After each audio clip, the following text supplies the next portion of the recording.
and it's a pleasure to have in the studio Suzanne and Murray Tanner. Greetings. Hello. G'day, Oh, I'm really looking forward to this.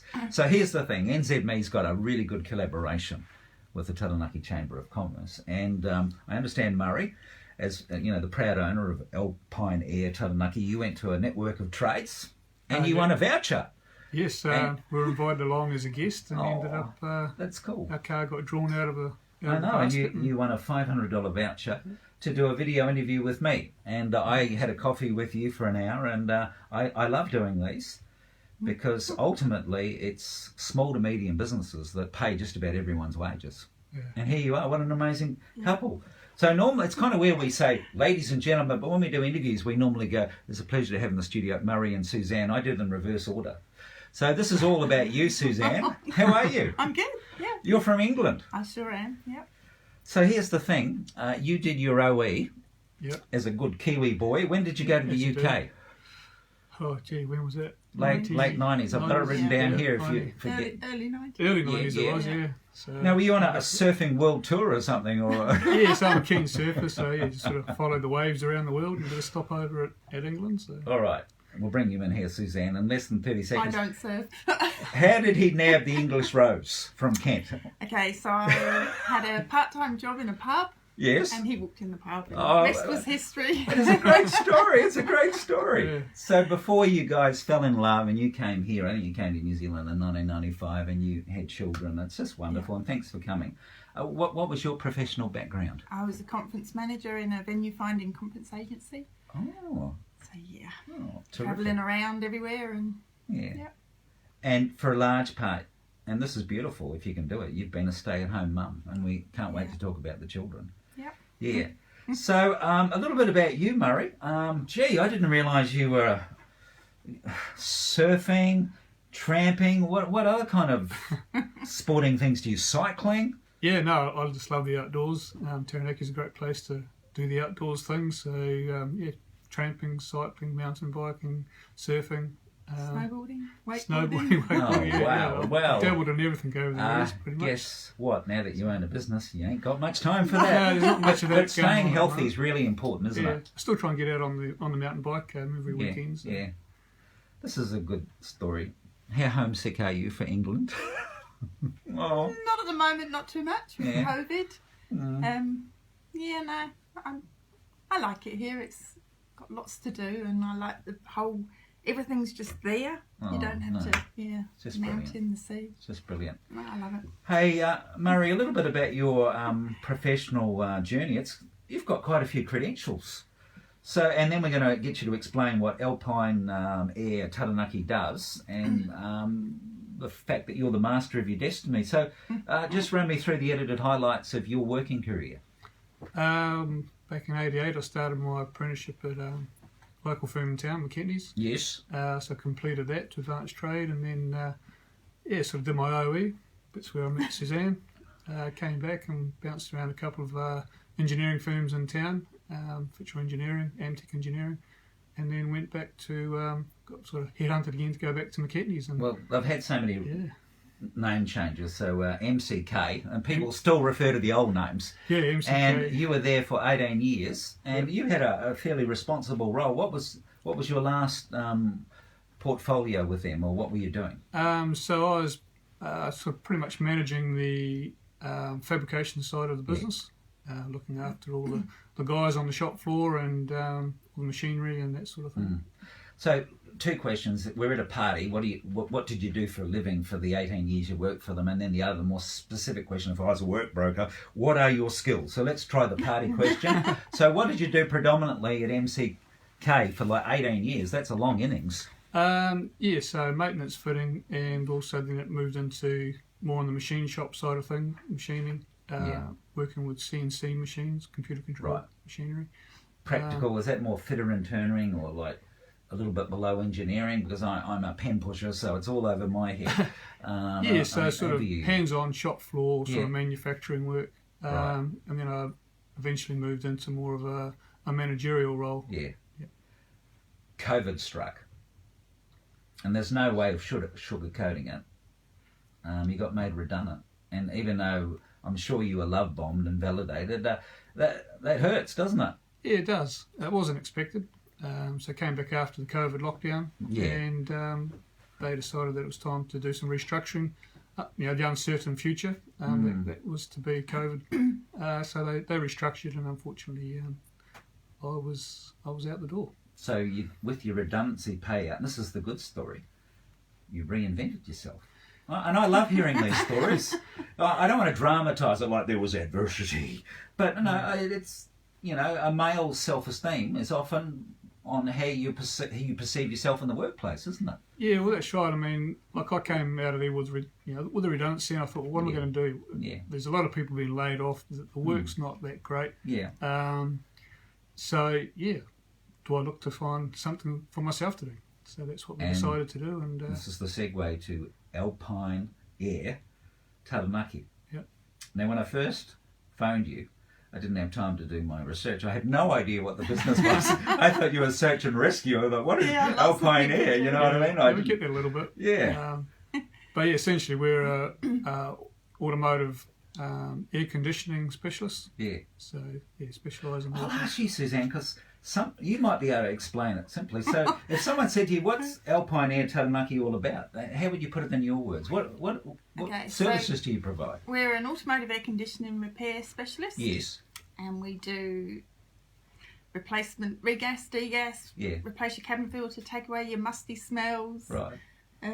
Give you a smile. Is it any kind of air conditioning unit that involves a vehicle on wheels or something? Or do you what I'm trying to get, is it from planes to tractors to cars, or is it predominantly if they've got wheels and they're not planes? So pretty much anything on wheels, tracks or rollers, your cars to your tractors to your diggers, loaders, dump trucks. So literally from a 120-ton crane to maybe my little Toyota Vitz. That's the one, anything in between, Yeah. So. Now, point of difference as part of marketing, this is critical. Why Alpine Air Taranaki? What is, in your opinion, Murray, your point of difference? What makes you unique? Just being fully mobile. I carry everything with me in the van, so we can go Taranaki wide within hour. Wow. Or so we're at your doorstep if you need us. So when we had a coffee, you said if a farmer in Waverley, his tractor breaks down on the exit, in theory you could be there in 90 minutes to assist. That's incredible. That's almost like a paramedic response time, isn't it? Well, yeah. I mean, that's on the assumption, of course, that you're not in the middle of a job. We've got an emergency beacon to go on the top. Hey, that's terrific. Yeah. What a cool story. Yeah. So it's lean and mean, it's your van. Yep. All right. In every business, you need a good cop and a bad cop. Who makes the phone calls if someone's behind in their accounts? Me. I'm the face of it, so I've got to keep the peace with all the customers. So you're good with the paperwork, are you? Oh, yeah. Hey, Murray, you've got a lovely rapport with people. Because sometimes with tradies, they're brilliant, but, I'm not saying they're antisocial, but I think you're a real people's person. That's nice to hear. Because there's an element of PR and rapport in business, isn't there? Yeah. Sometimes you can get so busy that you haven't got time for those important conversations and networking. Yeah, well, I guess I've, with my role at McKechnie's, dealing with a lot of people, a lot of staff all the time. So I guess you've got to be able to awesome. Have a rapport with people, Yeah, all right, let's get back to the children. Because it's all about family, and people are interested in people. You're really, really proud of your two children. Yeah. for sure. Let's start with your daughter. What's the name of your daughter? Gemma. Yeah, Gemma. and how old is Gemma? She's coming up 18. And I understand she's got design and creative aspirations. Yeah, very talented graphic design. She's got scholarship last year for graphic design. Awesome. And she's gone for it again this year, so she's just leaving school And this another year. person who's flourished at Spotswood College. Yeah. Wow. That's it's one of life's great moments, isn't it, when our children do well? Brings pleasure, doesn't it? Yeah, no, it's great. All right, everyone's equal. But your son has done really well. When he was at Spotswood, how did he distinguish himself, Suzanne? He was head boy at Spotswood Not College. bad. Not bad. Can't get much better than that, I guess. Was this under the leadership of, the amazing Nicola Nariwa? No, that was Mark Bowden. Oh, Yeah. yeah. So Nicola came along just in the last couple of years. Yeah. And are you a Spotswood College graduate? Yeah. It's a special club, isn't it? Yeah, no, that's right, yeah. I went through Spotswood College. And did you go to grammar school or public No. school in Kent, did you? No. Ah, that's wonderful. So what's your son hoping to do? And how old is he? Let's have his name, most Yeah, important. so Blake, he's coming up 21 Yeah. next month, Mhm. and he's an aspiring young artist. So he's doing really well with his painting and drawing. There's no money in art. But he should do an apprenticeship, Well, he's- and just diversify. No, I'm just joking. Just joking. No, Is he he's actually- practical? Can he help you out? Yeah, he's pretty practical. Might have to call on to him when I get really busy, but no, but he loves his art, and he's got great aspirations there.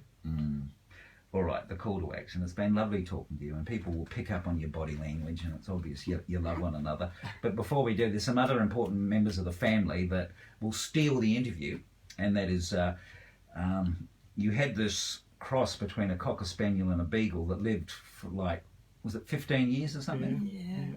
And so the children grew up with this, a member of the family. Yeah. That's a long time, isn't it? 15 years. Yeah, we got Yeah. them just before the kids came along, and Jeez, it grew must up have and been spent a their life sad with them, so- moment with the passing. What was the name of the aforementioned dog? So the cross was Zane, Yeah, Zane. and the Cocker Spaniel was Jed. All right, is the Cocker Spaniel still with us? No. Oh No, dear, they're you didn't tell me that they were death stories. Jeez. We do have a Cocker Spaniel. Oh, right, so Yeah. they were the Yeah. previous Yeah. members Yeah, of so- the family. So what's the current Cocker Spaniel's name? Rossi. Right, and how old, and what's the life expectancy? I don't want any more trauma in the What is he interview. now? Thank you. About 6 years This was old. turning into Pet Cemetery. The interview was going really well. So based on the last one, we get another 10 years out of him. Yeah. Okay, I thought you might go for a more functional dog like a German Shepherd or something, but that's okay. Yeah, but you can't put a German Shepherd on your lap. That's true. And of the 6 times I've been bitten in my life, I think 5 of the times I've been nipped jogging by a German Shepherd. But yeah, that's okay. That's all right. Now, why did I go there? You put it in the script. No, but I suppose that what indicates is companion pets are a big part of you. Yeah, no, we'd like to have our pets No, around. that's lovely. All right, the call to action. Alpine Air Taranaki. The mobile unit. You could be there in 90 minutes. How do we contact you? Yeah, we're on, You obviously. better remember the phone number or there'll be trouble. Yeah, 027 67 22103. So do we just Google Alpine Air or Taranaki, or do we need to go to a Facebook page? We've got to make it as simple as possible as part of marketing. Yeah, so we're on Facebook And Instagram. and Instagram. Oh, wow, that's pretty trendy. And there's Alpine Air New Zealand has a website which we can be reached through that as well. Yeah. And Murray, in your own words, why should someone engage with you? Murray Tanner, Alpine Air Taranaki. Yeah, I'm just a good, genuine guy, I like to think, and out to help everybody the best way I can, Right. as quickly as I can, and You're the aircon guy. Yeah. Oh, is that your little phrasing? I like that. Yeah, that could be TV. You are the aircon. And the good news is that, in these uncertain financial times, if you are behind in the accounts, what's the worst that's going to happen? The bad cop, the lovely Suzanne, will ring you and give you a little bit of a hurry up. Yeah, hey, look, we're pretty flexible. Yeah. But we're working with everybody to Love it. to make sure everybody's happy. Suzanne, you're a beautiful person, and you guys are so lucky, and wishing you all the best. And it might be time for you to maybe think about joining the chamber. Yes, definitely. Yeah. Thank you so much for your time, Murray and Thank you. Suzanne. Great. Thank you. Thanks.